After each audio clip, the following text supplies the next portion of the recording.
thoughtful ideas and suggestions for guests and topics. Great events, programs, and All the factors are useful.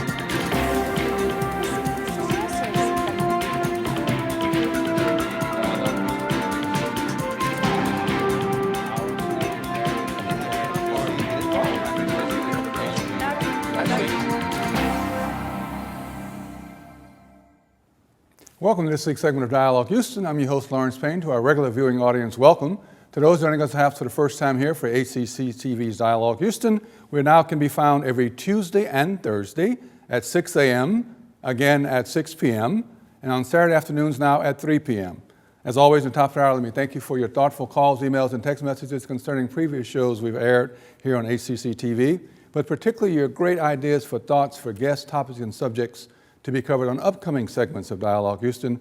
For after all, this is your community affairs, public affairs show here on HCC TV, now in its 25th season, thanks to you, and we really appreciate that. We have a great show planned for you today. We're going to look at another aspect here at HCC that is always something new and creative and innovative. This one is really a great one because you're going to love this. It's all about the blues. It's all about the blues. But blues in a very special way, a documentary that has captured the essence of blues in this country, not only here in Houston, but around. And it has been put together with a lot of love, with a lot of attention, not only as part from the Houston Blues Society, which we've actually featured on the show in the past, members and representatives of the Houston Blues Society, but our own creative team here at HCC, under the direction of Ruben Duran, who we've had on the show, Dialogue Houston before, who's a senior media developer, and his compadre and co-persons in the vineyard here on this project, a face that you also, a name you probably know associated with HCC, Roger Wood, who is HCC's retired English professor here at HCC for 33 years, now a writer and a teacher, and I'll have to say after 33 years of HCC, a writer and a teacher of wisdom, because that goes with the territory after this point. Welcome, guys. Thank you. Great to have you here. Good to be But here. this is really our great day, a bond with Houston Blues, a wonderful documentary film about the blues. Tell us how this came about, Ruben. Indeed. Well, this the name, if I may, Our Great Day. When I think of how we started to do this, is perhaps I would say a great collaboration. I would say our great collaboration, because I had the fortune to collaborate with people like Roger Wood, James Frere, whose photography make this film so amazing in many ways, and many of the musicians that we were able to interview and or share and be with for this long period of time that this documentary took us to put together. Some, I think, 9 years to working on this. Yeah, it but usually takes time for these things. Yes, I think we started back in 2011, if I remember correctly, and then we just finished it recently at the beginning of this year, and so it took us some time. But the footage goes back more than 25 years. Wow. Okay. Back to the 90s, and this is where even this studio, this great studio of HCC TV, also comes into place, because many of that original footage from the 90s was recorded by people here at HCC TV, like right. the late Jay Smith, Yes. and of course with the collaboration with Willie and so Yeah. on. Yeah. And so I'm going to actually pass it on to Roger to tell you more about the synopsis and a lot more about the film, since he's the writer of the great book. Well, and this film did come out of what for me was originally a writing project. Okay. And my first book was published by University of Texas Press, was called Down in Houston Bayou City Blues, and I worked with James Frere, the photographer. I was the word guy, he did the images. The book was very well received, won some national awards and some local awards. Years later, my former colleague when I was employed at HCC, Ruben, came to me and with the idea of making a film not about the book, but about the key moment in the final chapter of the book, which was a day on the HCC Central Campus where we gathered 74 living Houston blues legends. Wow. And that date was January 3rd, 1998. They all showed up, and on the what's now we think of as the Theater One Rotunda, Right. they posed on that beautiful stairwell there, Yeah. so that James Frere could take a portrait of them. And we were fortunate that on that day in January of '98, we had a friend who said, "Could I come shoot some video of that?" And so back in the '90s, we were doing projects related to the book, and we were sometimes shooting video of it, but there was no intention to make a film. Right. And Ruben had the idea of making a film about that. That's the central story in the film. It's not the only thing the film covers, but he came to me, and so one of the first things we did on January 3rd, 2012, 14 years to the day after that group photo had been shot, we assembled a smaller group. To be blunt, many of the people in that group photo had passed on yeah. or were unable to be Right. there. And we interviewed them at that same site and got their memories of what had happened that day. And those were that was the seed for other things. And the film isn't just about these musicians, it's also about that venue, which was originally part of Temple Beth Israel. And we have the architectural historian from Rice University, Stephen Fox, is in the film talking about the architecture of the room. We have a former member of Temple Beth Israel, Mansell Rubenstein, talking about being a Jewish person growing up in Third Ward and being part of that community. And so as a storyteller, I found this film project with Ruben to be compelling because it touched on history from many different angles. Architectural history, ethnic history, Houston Community College history, and then of course the blues history that the musicians who are commemorated in this film represent. Everyone from people like the late great Lightning Hopkins, who is the most famous blues musician ever to come out of Houston, and the only individual musician in the city of Houston to have a state-approved historical marker erected in his memory. It's over on Emancipation Avenue near Holman Street.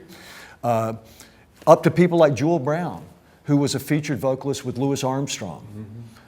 And there are myriad names that I won't try to recall now, but there was such an amazing group of people that James Frere and I first got to know when we were working on our book project, who are in that photo. And then over the years with Ruben, when he decided, let's make a film about this, we went back and re-interviewed some of these folks and found archival stuff that we had shot earlier, and Ruben went out and shot new stuff when people were performing. We even came to HCTV to Right. recoup some of the old footage from Right, the 90s. right. We had, back in the '90s, I had gotten a grant from what's now called the Houston Arts Alliance to produce some blues programs at the college in the Hyman Theater. And HCC-TV had filmed some of that, so we had clips from that. With Project Row Houses, I had produced a program in November of 2003 at the old Eldorado Ballroom. Yeah. And HCC-TV recorded that, and we got some of that footage. There's at the Eldorado. Yeah. Yes, indeed. And so, you know, it's one of those things, we didn't know we were making a film someday when a Right. lot of this material was generated. Right. But the beauty of photography and videography is the way you can preserve those moments. And stuff that you see just as an end in itself actually becomes a means to another end. Right. And we're fortunate in some ways that the film took as long as it did for us to finish it, because it got better. Right, there you go. Yeah. The magic of editing, for one Yes, thing. yes, and things we learned, and reshooting some things that we thought we could do better on. Yeah. And You know, but also as a filmmaker, I also teach digital video. So you always look at footage in different ways, but there is always this distinction between what you would say is high definition versus standard definition versus just footage that we record on a personal basis, right? And at the beginning, looking at this different footage, I think of how this all comes together. But then you realize that that's actually the beauty of that Right. project. Yeah. Going back and showing a timeline of this over a period of 25 years, how this footage has made this documentary much better. Going back to the original, very first shots that we much got in the film. And I also think that through the beauty of this documentary, it will help. A lot of Houstonians don't know nor appreciate the rich blues history that we have in this community. Yeah. And I know the Houston Blues Society have tried over the years to do many things. And the thing I've always appreciated about the ladies and gentlemen involved with the Houston Blues Society, they're very intent not only of letting you know who and what they are and what they've done, but they raise money to help take care of their elderly blues members, who many of them have fallen on hard times because of the royalty situation, or they're being duped out of their royalties. And so it really is a tight-knit community that really looks after and tries to really love and appreciate and lift up all their members. That's correct. And that's a very important aspect of this, I think. It will help them get that whole concept out of who and what they are and what they do too. And you know, that's really, if you cut through the particulars, that's what all this work has been about for me. I'm not a native Houstonian, but I came here almost 40 years ago, and I found a home thanks to HCC Central College, where I was employed, and found this connection to this neighborhood just east of Main Street called Third Ward. Right. And when we premiered the film just last month, surviving members of that community and surviving family members of some of those who passed on, as well as many of our friends and people in the larger community who were interested in seeing the film, were all there on the Central College campus for the premiere. And it just reminded me of how fortunate we are, because it would be so easy for us all to live here and not know each other. Right. Hold that thought, and I'll let you explain that more, because I want to pick up on that thought and run with that in a minute. We're going to take a small pause and break. When we come back, we're going to continue this wonderful conversation dialogue with our guests to look at what music does as it brings people together, historically, presently, in the future, and the changing neighborhoods of an area like Third Ward, and how gentrification plays a role in that, and how music perhaps can bring some of that rich tradition and heritage back again. Please stay tuned, and we'll be right back.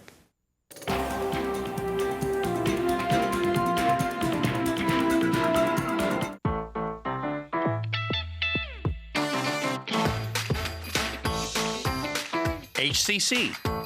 So many careers, so little tuition. Register today at hccs.edu/now. I don't know an industry today that doesn't rely on some amount of coding to run their business. Coding is the 21st century equivalent of the English language. And our particular flavor of this is the iOS Coding and Design School.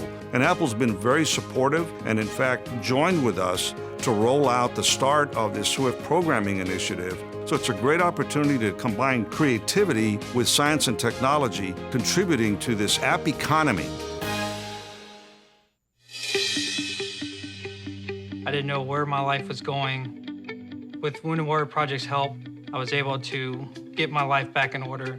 I thank Wounded Warrior Project not only for helping me, but also helping veterans that I know that are dealing with the same struggles that I am. Wounded Warrior Project understood what I was going through. I'm grateful that Wounded Warrior Project helped me reestablish my life. I am living proof.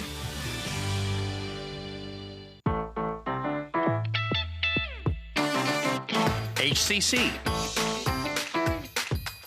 So many ways to learn, so little tuition.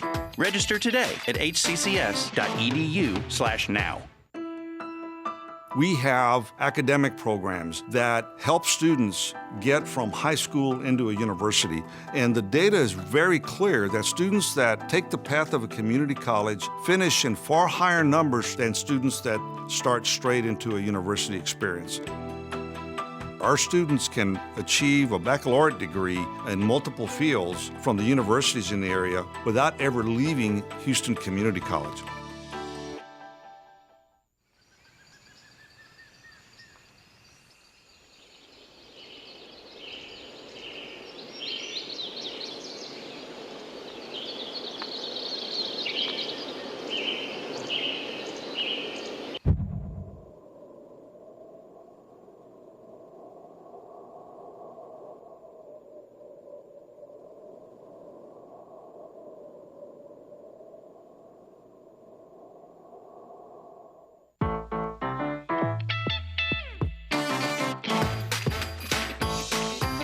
HCC. So many degrees, so little tuition. Register today at hccs.edu/now.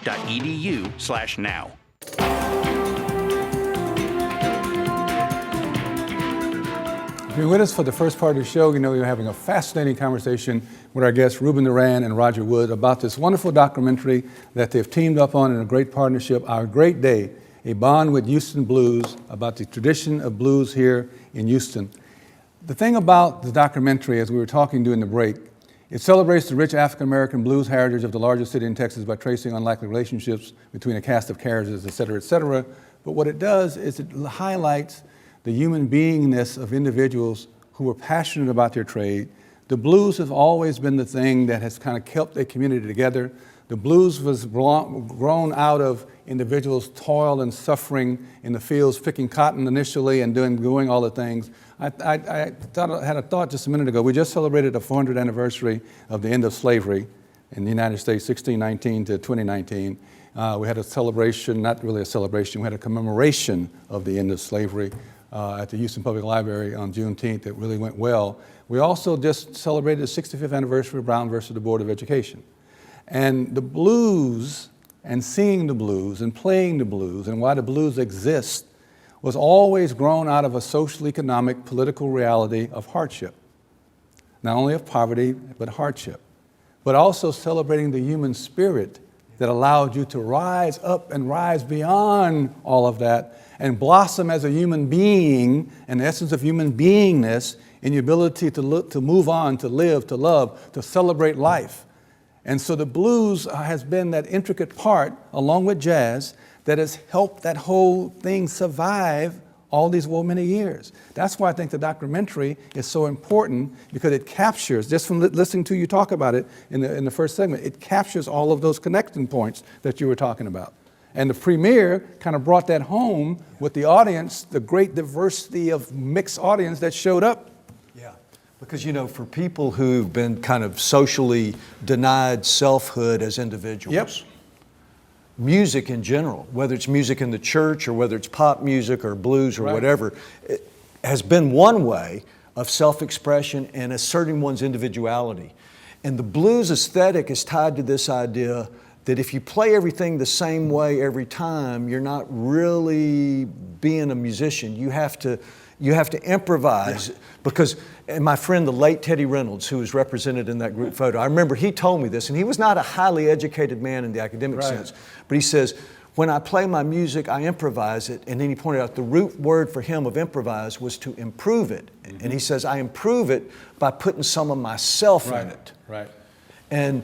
And the blues can be a real basic, simple form where even a moderate level musician can master those simple chord changes Exactly. and scales. But it also can expand into intricate things, and that's that relationship with jazz, where jazz takes that blues foundation and begins to incorporate all other forms of self-expression. And one of the greatest educators in Texas music history was the late Conrad Johnson. Oh yes, right here, our local resident. And he lived right here in 3rd Ward down on Rosewood Street. Yeah.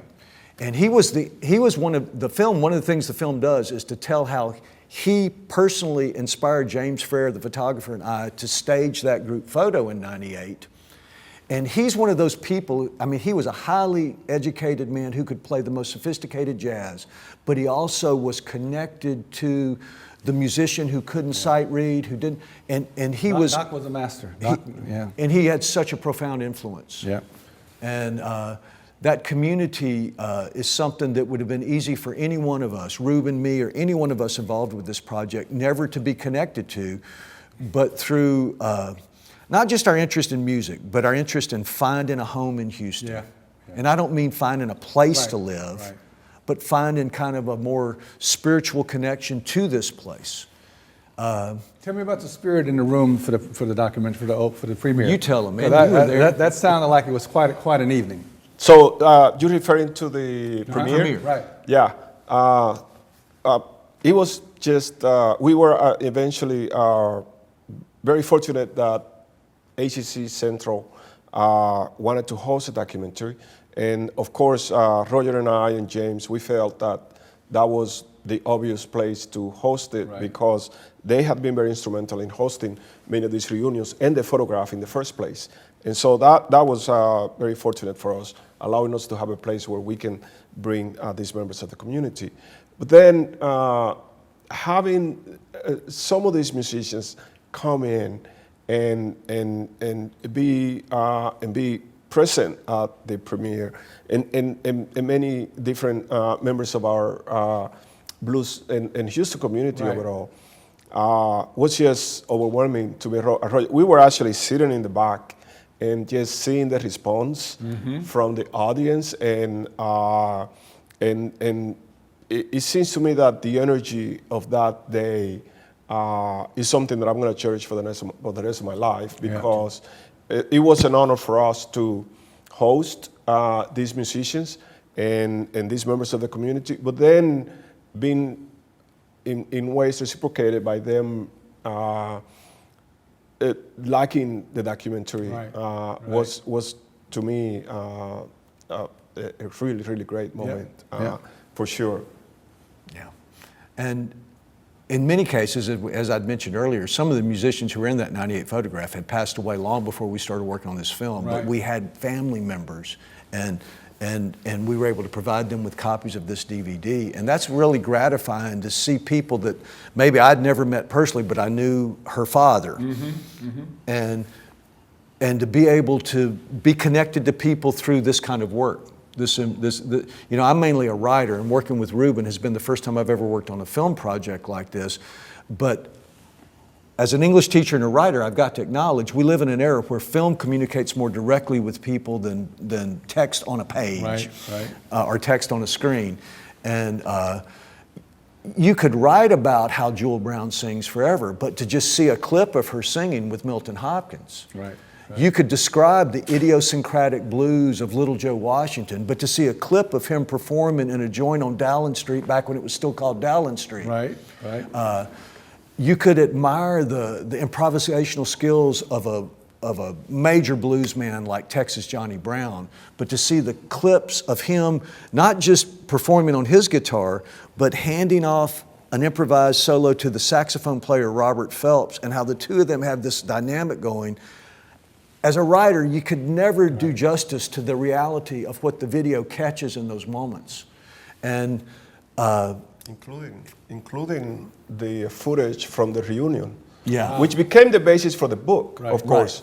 But we were fortunate to have Henry Votek was our friend who on January 3rd, 98 said, "Can I come shoot video?" And we said, "Sure." And he actually brought a couple of partners.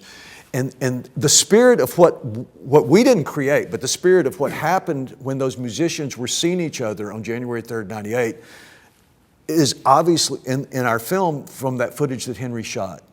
And you see musicians who've known each other in some cases most of their lives, but haven't seen each other in a long time. And again, this was in 98. Some of these musicians worked for the Peacock Record Company or the Duke Record Company in Houston back in the 50s. And they played on sessions together. And maybe they did gigs. Maybe they toured. People like Grady Gaines toured the North America with Little Richard. Milton Hopkins toured with B.B. King. But when they had their little reunion in 98, that was kind of the foreground for what happened when we premiered the film last month on our campus. When there was another kind of reunion. And it reached across boundaries of ethnicity and age and background, because there is something universal about music in general, but music that isn't just based on a composer's skill of laying out notes, but music that comes in the moment from the spirit. And comes out of lived experience. It's just powerful stuff. And music we always say about music cuts through the reality of all our differences in our daily lived experiential realities. It does. Our daily lived experiential reality, for each one of us is different, not better than, not more than, not less than, just different. And the appreciation of that differences, music brings all that together in one. We all listen, we love, we laugh, we dance, we have fun. Amen. And the fun part, I think, cuts through a lot of all those other issues. Somebody said, you can't be mad when you're dancing. How are you gonna be mad and dance at the same time? So we've shown it already. We had the premiere.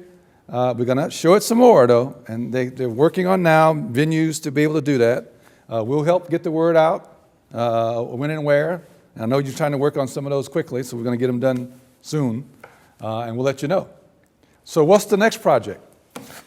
Well, that is always a tricky question when it comes to how long it takes us to produce this project, and perhaps my wife listening to our conversation. Right. Roger? Well, right now, I'll just speak for myself. There I you won't go. speak All for right. Ruben. Right now, What's the writer up to? I am really enjoying the afterglow of this. There you go. There you Because go. since we premiered this, I've gotten so much positive feedback from so many Right, people. right. And really, it deserves to be shown as many times as we can in many venues. Because I think right now, with the division that we have in all definitions of that word, and all kind of feeling kind of torn apart sometimes as a community, this is a good way to bring people together for a common love that they all have, and to experience it together in the same venue, in the same room, start dialogues and conversations after the film, enjoy life as it's meant to be, and put some of that stuff aside for a while, because it's really getting kind of crazy. I always think about Robert Putnam's book about bowling alone, that we're getting to become a society more and more fractured, more and more divisive and divisive, more and more into our silos, more and more. And the thing I love about Houston, and Dr. Stephen Kleinberg says it all the time, we've had him on the show many times on this show. Yes, Houston is the #1 diverse city in America, yada, yada, yada. We're also the #1 gated community in America. Right. And so this opportunity to cut through all these things, socially, economically, barriers, et cetera, and come just enjoy the documentary, enjoy the blues, and have fun. It's something that I think is well needed and well deserved. And so we're going to continue to watch and follow this. Like I say, we'll let people know when and where as we know it. And I want to thank Ruben and Roger very much for being part of this wonderful labor of love that you put together over these many years that is now here, so that everyone can enjoy and participate in it. Thank you very much. Thank you for having us. All right. We're going to continue this journey of the 25th season of Dialogue Houston with some special guests coming up in the weeks to come, with a couple of surprises thrown in here and there. It's been a great labor of love also to do and produce and host a show for the 25th season. We want to really involve you more, so we're going to have some things coming up that we're going to let you know where you can come and see us and participate. It is about, I think, a series of critical conversations we're going to enter into, critical conversations about issues here in Houston that we need to be looking at as Houstonians in a very mixed, diverse way. The idea is to move this needle from diversity to pluralism, to understanding pluralism more. We are diverse. We're going to trip over our diversity. Diversity is not the issue. What are we going to do from a pluralistic standpoint as a community? We're going to pick that theme up and run with it in weeks to come. Until then, time for me to go. We're so glad you were able to join us and be part of this family, the growing family of Dialogue Houston. We hope that you'll join us in weeks to come. And until then, as always, peace, power, and love.